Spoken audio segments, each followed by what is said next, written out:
विशेष पिछड़ी कमार जनजाति के लोगों को शहरी क्षेत्र के निकट बसाने की योजना अब तक सफल नहीं हो पाई है।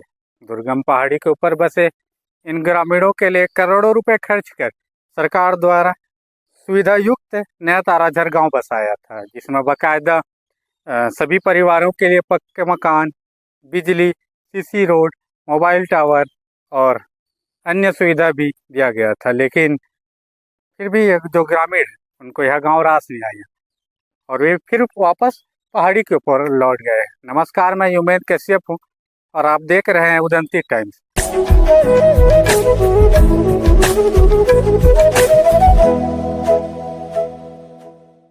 मैं अभी उसी नया ताराझर गांव में हूँ और आप मेरे पीछे जो पहाड़ी देख रहे हैं, पहाड़ी के ऊपर आज भी कई ऐसे कमार परिवार जो वहाँ पर निवास रहते हैं और ये मोबाइल टावर भी देख रहे हैं। फिलहाल मैं इस जगह को आपको दिखाना चाहूँगा। ये वही जगह है जिसे सरकार द्वारा बसाया गया था करोड़ों रुपए खर्च कर। यहाँ पर बाकायदा सीसी रोड भी है, लेकिन यहाँ भी हाल में कोई निवास नहीं करते। यहाँ पर बिजली का तार भी है और हालांकि यहाँ पे बिजली भी पहुँचाई गई है। और बता दूं कि जो मैनपुर से 18 किलोमीटर दूर कुल्हाड़ी घाट ग्राम पंचायत है और कुल्हाड़ी घाट ग्राम पंचायत के लगभग 150 परिवार के 400 से अधिक लोग पहाड़ के ऊपर निवास करते हैं। और 2014-15 में भाजपा सरकार द्वारा एक महत्वपूर्ण योजना बनाकर पहाड़ के ऊपर बसे विशेष पिछड़ी कमार जनजाति के लोगों को शहरी क्षेत्र के निकट बसाने की योजना बनाई गई और बाकायदा नया ताराझर गांव बसाया गया, जिसमें सभी 32 परिवारों के लिए पक्का मकान बनाया गया है। वो मकान भी दिखा दूंगा जो इंदिरा आवास के तहत बनाया गया है। ये मकान है, दिखा दीजिए।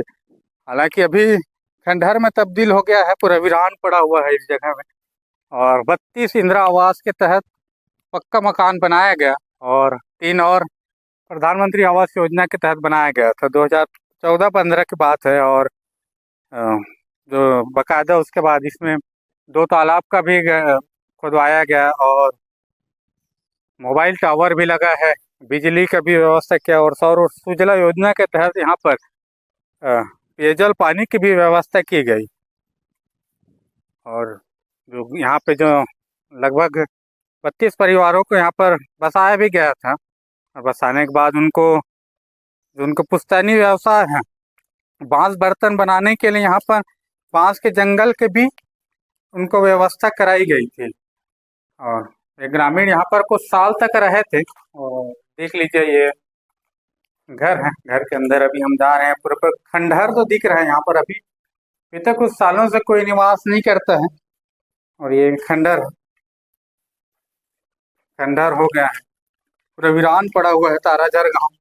और ये कहा गया है कि जैसे सरकार द्वारा ये भी वादा किया गया था कि यहाँ पे जो निवासरत ग्रामीण हैं उनको खेती किसानी के लिए जमीन भी दिलाने का वादा किया गया था। लेकिन 2018 में जब कांग्रेस की सरकार बनी तो ये अपना वादा भूल गए सरकार और उनको खेती किसानी के लिए जमीन उपलब्ध नहीं हो पाई।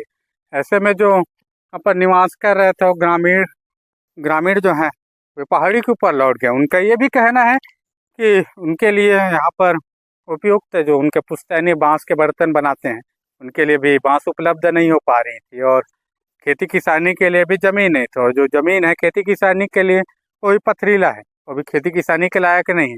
हालांकि सुविधा के नाम पर सरकार द्वारा एक गाँव तो बसाया गया, लेकिन ग्रामीणों को आजीविका चलाने के लिए जो पर्याप्त साधन उपलब्ध नहीं करा पाई। अभी भी एक उम्मीद जगी है कि प्रधानमंत्री जन धन योजना के तहत विशेष पिछड़ी कमार जनजाति के लिए कई महत्वपूर्ण योजना संचालित की जा रही है। अगर इनके लिए भी महत्वपूर्ण योजना बनाकर इनकी आजीविका चलाने के लिए महत्वपूर्ण साधन अगर उपलब्ध कराए जाए तो पहाड़ी के ऊपर निवासरत हैं ग्रामीण वे इस ताराझर गांव में बस सकते हैं।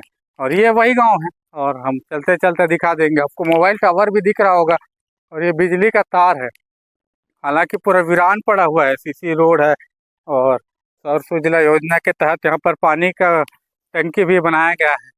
और सुविधा के नाम पर तो ठीक है, लेकिन जो वादा किया गया था कि ग्रामीणों को ज़मीन उपलब्ध कराई जाएगी, तो ज़मीन उपलब्ध नहीं कराई गई। इससे ग्रामीणों को अभी लगा कि उनको जो जीवन यापन करने के लिए यहाँ पर पर्याप्त साधन नहीं है, तो वे पहाड़ी पर लौट गए। और मुझे लगा कि इस जगह आया तो ये बातें भी आप तक रखूं और ये बात भी आप तक पहुंचाऊं। ऐसे आपको हमारी ये वीडियो अच्छी लगी हो तो वीडियो को लाइक और शेयर करें, साथ साथ हमारे चैनल को सब्सक्राइब करें। धन्यवाद।